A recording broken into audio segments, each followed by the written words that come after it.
بسم الله الرحمن الرحيم. الحمد لله رب العالمين. اللهم صل على سيدنا محمد وعلى آله وصحبه أجمعين. سبحانك لا علم لنا إلا ما علمتنا إنك أنت العليم الحكيم. الحمد لله. Katika siku yetu ya leo insha Allah taala tutazungumza masala ya swala ya Eid, namna gani yaswaliwa, hukumu yake ni ipi, sunna zake ni zipi. Haya ndo tutakayoeleza insha Allah taala katika video kama hii. Swala ya Eid ni miongoni mwa swala ambazo kwamba katika ummat Muhammad tumewekewa ni sharia ama ni mashru' kwa Muislamu katika ummat Muhammad kuswali. Yani tumetakiwa kuswali katika Uislamu swalatul Eid. Kutakiwa huku kwa tofautiana katika madhehebu manne ya Ahlus Sunna wal Jamaa ambao ni Abu Hanifa, Imam Malik rahimahullah ta'ala, Imam Shafi'i, Imam Ahmad, Mola subhanahu wa ta'ala warahamu wote, wametofautiana katika hukumu ya kutakiwa, kwa sababu kutakiwa maana yake imma ni wajib, imma ni sunna, lakini imetakwa. Sasa kule kutakwa kuna kutakwa kwa ulazima na kuna kutakwa kwa njia ya sunna. Imam Abu Hanifa rahimahullah ta'ala amesema kwa swalatul Eid imetakiwa kuswaliwa kisheria kwa njia ya wajib, kwa kila mmoja ni lazima aswali, kwa maana ni wajib juu ya kila mmoja. Sio maana kwa mathalan na kiswali huyu imetosha mwingine asiposwali basi. Ni lazima kila mmoja aswali kwa madhhabi ya Abu Hanifa rahimahullah ta'ala.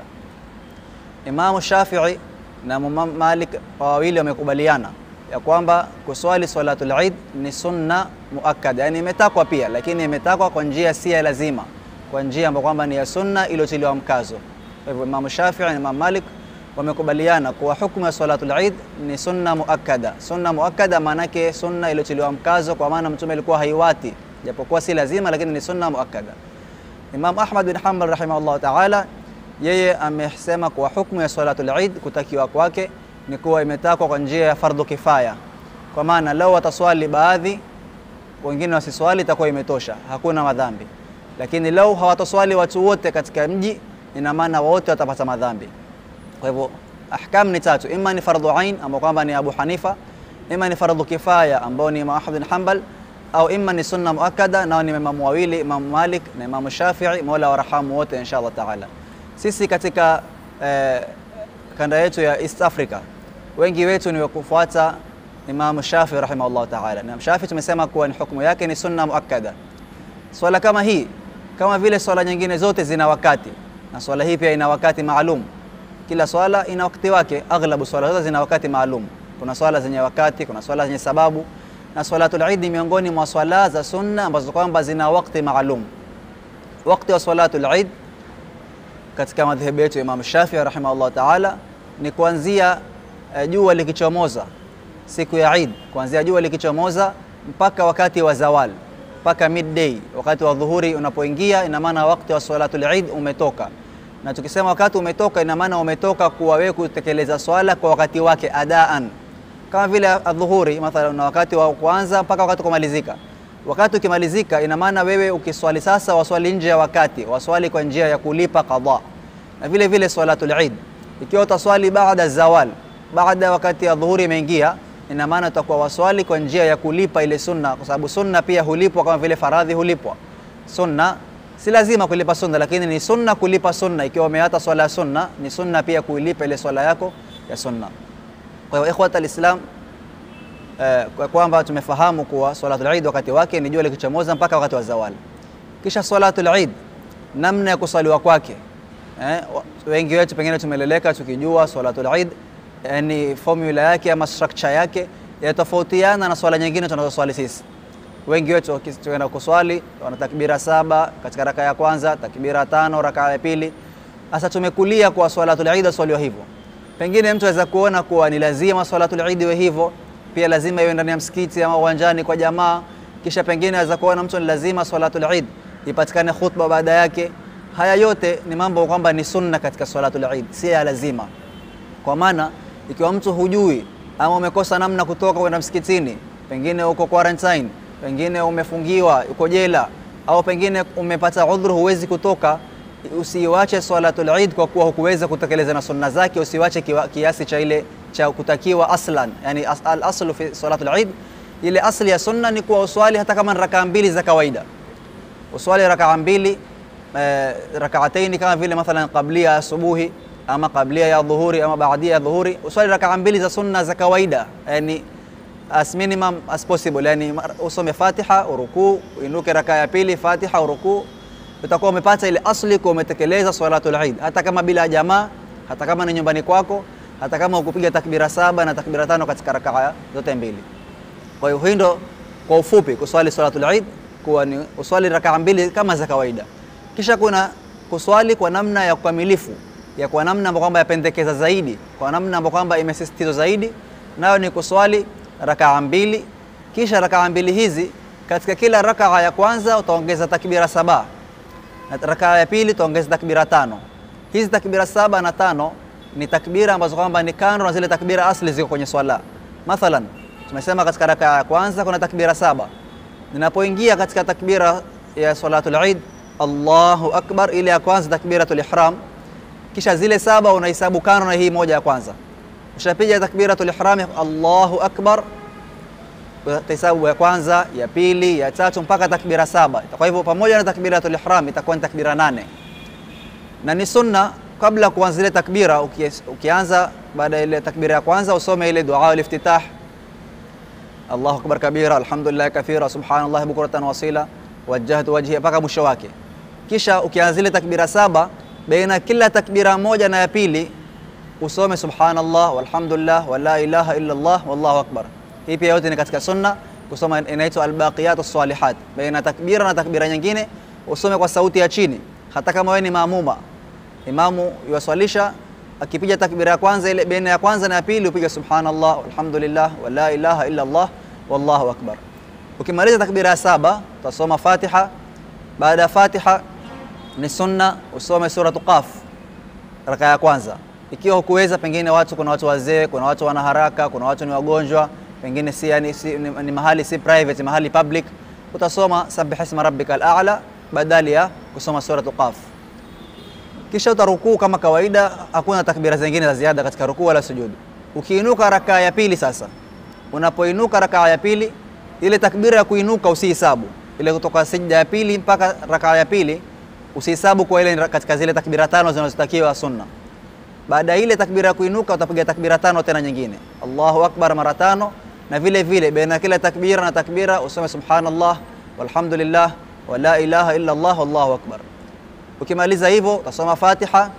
Baada suratul Fatiha utasoma suratu Iqtaraba, kama vile umesoma kwanza Qaf, hapa ya pili utasoma Iqtarabatus saa.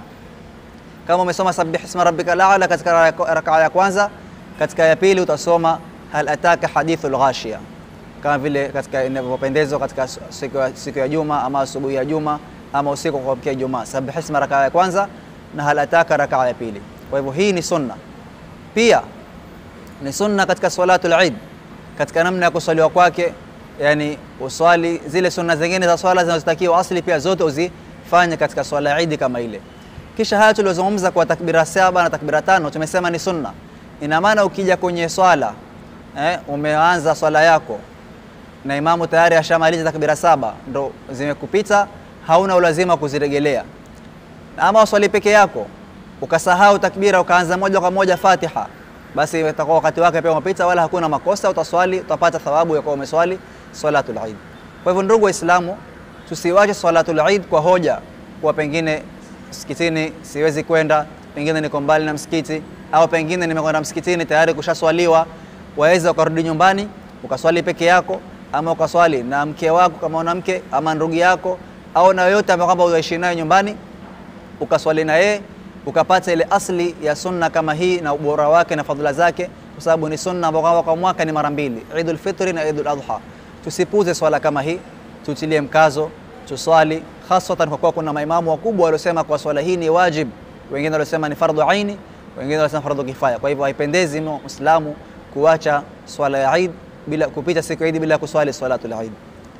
Salatul Eid kama swala, pia siku ya Eid ile ina mambo mengine ambayo kwamba ni sunna kufanya kando na salatul Eid. Kwa hivyo kuna baadhi ya sunna tumewekewa katika dini yetu zilizofungamana na siku ya Eid. Miongoni mwa sunna kubwa hiyo ni hiyo ya kuswali salatul Eid. Kisha kuna sunna nyingine ambayo kwamba ni ule usiku wa kuamkia Eid mtu auhuishe kwa ibada, iwe ni Eid al-Fitr ama Eid al-Adha. Na kuhuisha kwa ibada inaanza kuanzia maghrib, jua linapozama, kwa maana mwezi umeandama, kama ni Ramadhani imemalizika, mwezi wa tarehe 1 Shawwal umeandama. Magharibi kama ile, usiku ule wote utekeleze katika yani ufaidike nao katika kutekeleza ibada za kumwabudu Mola Subhanahu wa Ta'ala, kuanzia kwa kuswali maghrib kwa jamaa, isha kwa jamaa, subhi kwa jamaa, kisha upate baadhi ya rakaati za qiyamul layl, upate kuswali na witri, upate kusoma Qur'ani, upate kutoa sadaqa, upate kuwafanyia wema wazazi, kuwafanyia wema ahli yako nyumbani. Yote haya ni katika kuhuisha usiku wa ibada, kwa sababu ibada si kuswali peke yake. Swali uchanganye kila anwaa za ibada, sampuli za ibada katika usiku kama huu. Na usiku kama huu ulama watuambia ni usiku wa malipo, usiku wa zawadi, Lailatul Jaiza. Mtu amefunga Ramadhani nzima, amefanya ibada, huu ni usiku wa kupawa gift yake na zawadi yake na yani zile ile ambayo kwamba amelivuna katika Ramadhani yote. Kwa hivyo usiku kama huu ambao Mungu akuja kupa zawadi, wewe usio kwenye ghafla, usiangalie dunia ukaangalia kushughulika huku na huku. Fanya shughuli zako kabla usiku wa Eid. Usiku wa Eid uwe ni usiku ambao kwamba utakuwa na faragha na kutekeleza ibada za Mola Subhanahu wa Ta'ala. Vile vile Eid al-Adha usiku wake ujiandae nao kuamkia asubuhi kutekeleza ibada. Sunna nyingine ya siku ya Eid ni kuwa yule ambaye kwamba si imamu, ambaye mathalan ni maamuma, afike msikitini mapema, na swala ya Eid al-Fitr yatakaniwa iswaliwe kidogo kuchelewa kuliko Eid al-Adha. Eid al-Adha yatakaniwa mapema zaidi.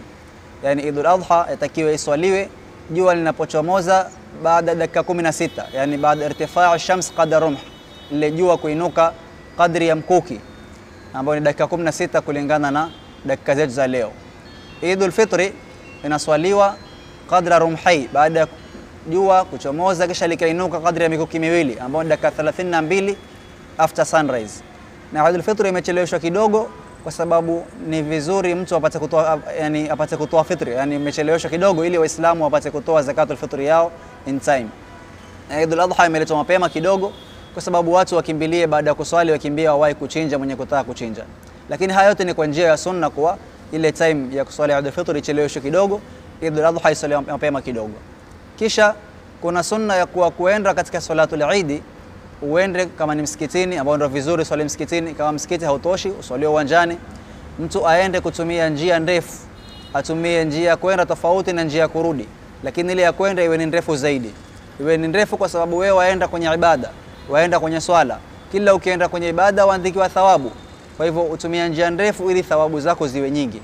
Kisha ukirudi utumie njia tofauti na iwe ni fupi kuliko ile uliyokwenda nayo. Hii yote ni katika sunna, na sunna hii si katika Eid peke yake. Kwa siku yoyote ukienda msikitini, ukienda mahali, tumia njia tofauti wakati wa kurudi.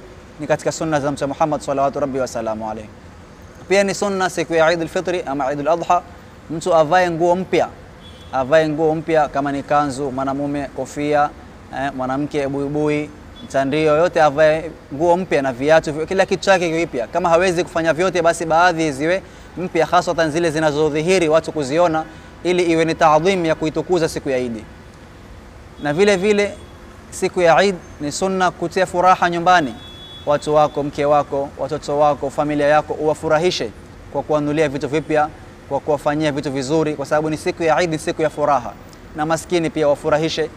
Ni vizuri pia wewe, ni sunna upake manukato, fukize nyumba, yani upake manukato ambapo kwamba unukie vizuri, uonekaniwe uko different siku ya Eid, isiwe kama siku zako za kawaida. Vile vile siku ya Eid tumesema ni sunna mtu aoge, mwanamume, mwanamke. Hata kama mwanamke ana haidha ama nifas, ni sunna pia vile vile apate kuoga hata kama ana haidha ama nifas, kwa sababu sunna hii ya siku ya Eid imehimizwa sana. Hata kwa mwanamke akiwa ana haidha ama nifas ataoga, japokuwa kuoga kule hakumruhusi kuswali wala kunini, haswali Eid, lakini ataoga kwa sababu ile ghusli ama kule kuoga si kwa sababu ya swala, ni kwa sababu ya ile siku ya Eid. Kwa hivyo imekuwa ni sunna kwake aoge siku ya Eid na apate kuhudhuria. Kama swala ya kiwanjani, aende sehemu inayoswaliwa. Kama ni msikiti ambao kama una compound, afike katika ile compound, ora asiingie ndani ya msikiti, kwa sababu mwenye haidha haruhusiwi kuingia msikitini. Kwa hivyo haya yote kwa jumla ni yale ambayo kwamba yanapendeza kufanya katika siku ya Eid, pamoja na takbira za siku ya Eid. Takbiratul Eid ni sunna mtu kufanya. Takbira, kuna takbir mursal, kuna takbir muqayyad. Takbir mursal ni ile ambayo kwamba haina wakati maalum. Jua likishazama siku ya mwisho Ramadhani ama tarehe 9 Arafa, jua likishazama mpaka imamu kufunga swalatul Eid, wakati wote huu kuna takbir mursal, ni wakati wote, aidha ni baada ya swala, si baada ya swala, wakati wote ni sunna ulete takbira kama hizi, Allahu akbar mpaka mwisho wake. Kisha kuna takbir muqayyad ambayo imefungwa na swala maalum. Hizi wakati wake zinaingia iko katika Eid al-Adha. Eid al-Fitr hakuna takbira kama hii. Eid al-Adha inaingia kuanzia يوم Arafa tarehe 9 katika Dhulhijja. Siku ya Arafa baada salatu subhi utasoma takbira hii, baada salatu dhuhri, baada al-asri, baada al-maghrib, baada al-isha. Tena siku ya pili tarehe 10, tarehe 11, 12, 13, ile siku ya mwisho katika ayamu tashriq, jua linapozama inakuwa sunna kama ile imekwisha wakati wake. Na si lazima swala ya faradhi, si lazima iwe umeswali jamaa, umeswali peke yako utasoma takbira kama hizi. Umeswali swala ya sunna, baada yake pia utasoma takbira kama hizi. Zote ni kutekeleza sunna za Mola Subhanahu wa Ta'ala alizotuwekea katika dini yetu katika siku kama hii. Tuhuishe siku ya Eid, isiwe ni siku ya watu kufurahi, isiwe ni siku ya watu kufanya maasi. Siku ya Eid isiwe sababu ya sisi kuwa tumefanya Ramadhani, tumemaliza Eid iwe ni kufungua na maasi. Eid takana Eid, umuogope Mola Subhanahu wa Ta'ala, ionekane athari ya Ramadhani kwa wewe katika ile siku ya Eid. Uwe ni mtu mtulivu, mtu mpole, mtu mnyenyekevu, mwenye kupendea khairi watu na kufurahisha watu. Mola Subhanahu wa Ta'ala atuwafikie kufika katika siku ya Eid kwa khairi na furaha. Wa kullu amin wa antum bi khair wa ahsana Allahu ilaykum. Wassalamu alaykum wa rahmatullahi wa barakatuh.